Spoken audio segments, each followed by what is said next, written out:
Hi guys, this is the next screencast with regards to sports psychology, and this week we're going to be talking about attribution theory. Now, this screencast is particularly complex, and I'd like you to go over it a few times just to make sure you know everything about the model that I'm about to show you, because it's not easy, this one. So please go over it a few times and revise your notes as you go along. Alright, the idea of attribution theory is essentially what it says on the screen there. It's a way of coaches or players themselves accounting for why they succeeded at doing something in sport or why they failed at doing something within sport. So it could be that you played a match on a Sunday. Why did you win? Because of this, that and the other. Why did you lose? Because of this, that and the other. That's what attribution theory is discussing. And often we link it to achievement motivation, because achievement motivation, if you remember, is that desire to be competitive. How competitive are people in the first place? And if you're not competitive, then that might also be linked to the reasons why you didn't succeed. So the two sort of link together quite extensively.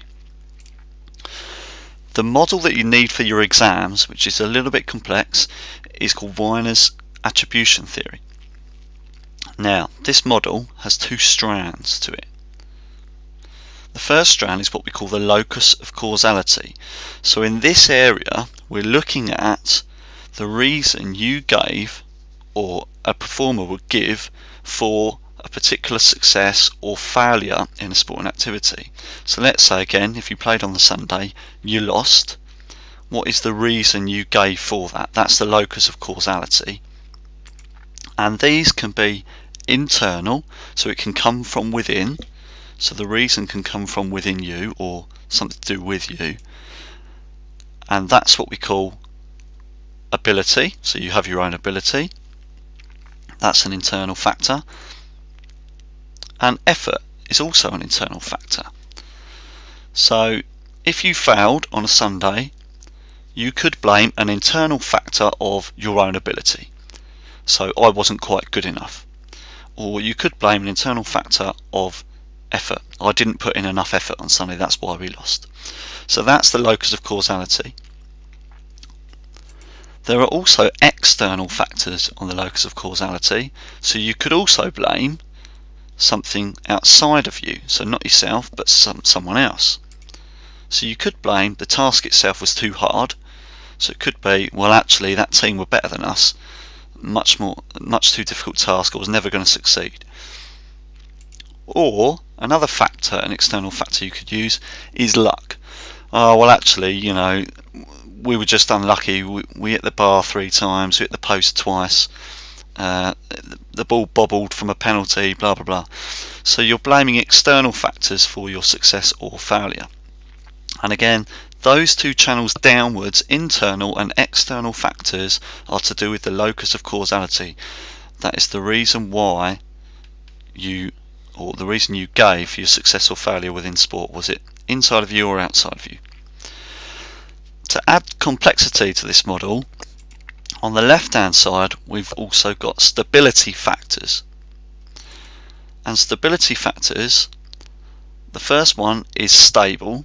So that means the reasons that you gave for your success or failure, how changeable are these reasons? Well, the top column are the stable factors. It means these ones are enduring, very difficult to change, and these ones would be your own ability, because remember, ability is genetically defined when we talk in sports psychology, and task difficulty. Well, that's quite a stable factor, in the fact that the task difficulty is very difficult to change because it's an external factor, it's out of our control. On the bottom strand you have unstable factors. These are things that can be changed a little bit more easily, alright, or are unreliable. In terms of one week they could be this, another week they could be something else. So for example, your own effort is an internal unstable factor, because I can change it. I can put in more effort next time, alright, or I might not put in as much effort next time. So it's changeable, it's unstable.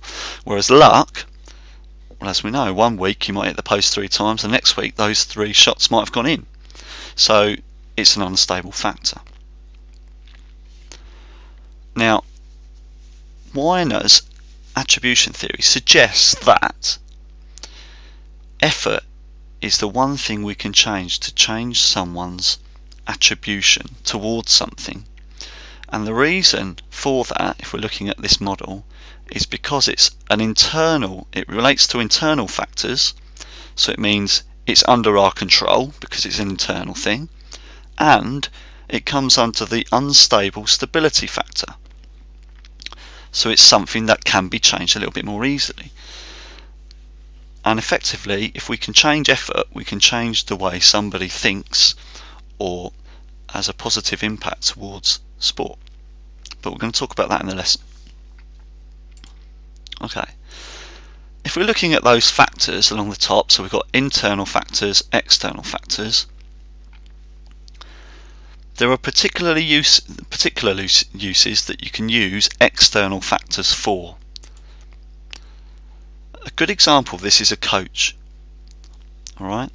So if you lose a game, a coach should, if he's a decent coach or she's a decent coach, blame or attribute the failure of that game, so we lost this game, to external factors or external causes, such as task difficulty and luck. The reason for this is because you can take responsibility away from the players themselves. So as a coach, I'm deflecting the responsibility of those guys losing or those players losing that game. I'm deflecting it away. I'm saying, well, actually, we lost that game. The referee had a shocker. We lost that game because we hit the post 3 times and they managed to score 1 shot. So we're deflecting that attribution away from the players. And what that does is it helps maintain the self-esteem of your players if you're the coach. And it also sustains their motivation. They don't feel bad because they don't feel like they've actually lost as such, or if they're blaming another factor.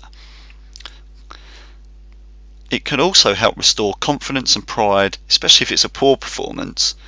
You can take that element of blame away from them and it gives them more confidence. An individual example of this would be someone like Jose Mourinho, who's very, very articulate with his words in press conferences and likes to take all of the blame on himself rather than on his players. So he will manipulate the media to suggest that it was always someone else's fault. It's never his team's fault. It's never his own fault. It's always the referee's fault, or we had X amount of shots but it just didn't go in, or something else like that. So a good example there. If you look at the other factor along the top of locus of causality, the internal factors, we can use those to good advantage as well. And we do that when we're actually successful at something. So if you're a performer and you've won a championship or you've won a game at the weekend, you should use internal factors from the Weiner model to reinforce success. So you can say, well, I won because I was better than the rest. My ability was far better.